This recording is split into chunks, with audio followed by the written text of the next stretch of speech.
Почитувани колеги, благодарам за присуството на денешната пресконференција на ВМРО ДПМН.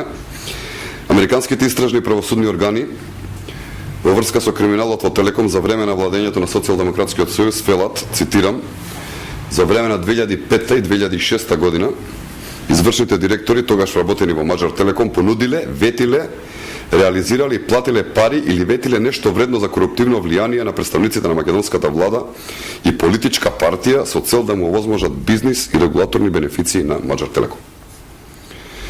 Све да само како тогаш владеачка структура, која во своји раце ги имаше алатките на целокупната власт, е политичка партија, со чии функционери тогашното раководство на Телеком можело да се пазари за добивање на такви бенефиции.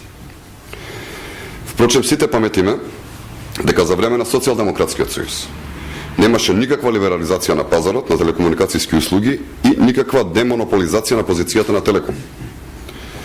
Тогаш за минута разговор на мобилен плаќавме 40 денари, тогаш за интернет плаќавме 2500 денари, тогаш фиксна телефонија нудеше само Телеком, а денеска не е така. Сите договори за криминалот и се познати на Социјалдемократскиот сојуз. Секој обид за дефокусирање на главната поента на пресудата на американските служби, кои ја носат пресудата заради продолжување на монополските позиции на Телекомот, од страна на тогашната влада на Социјалдемократскиот сојуз, не само што е манипулација, туку е и продолжено соучество и прикривање на еден од најголемите корупцијски скандали во Република Македонија.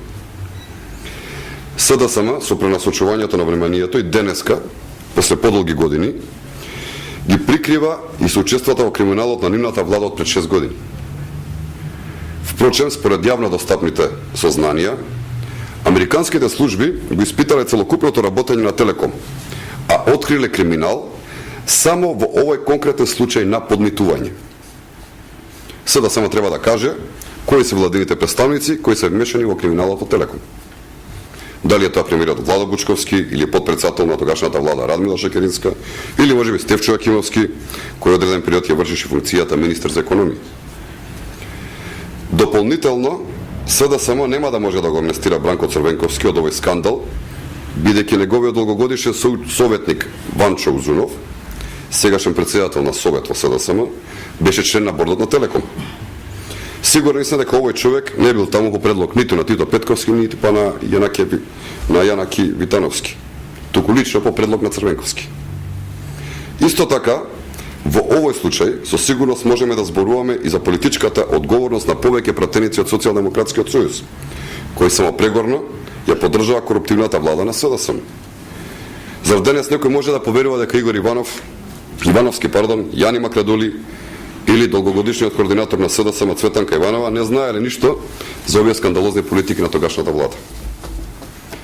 Одложувањето на либерализацијата на пазарот на телекомуникацијски услуги не значеше само профит на Телекомот и тогашната влада, туку и директна штета на џебот на граѓаните од одржувањето на монополот заради тоа што долги години плаќа енормни сметки, од кои очигледно станува се богателе само првенците на Социјалдемократскиот сојуз.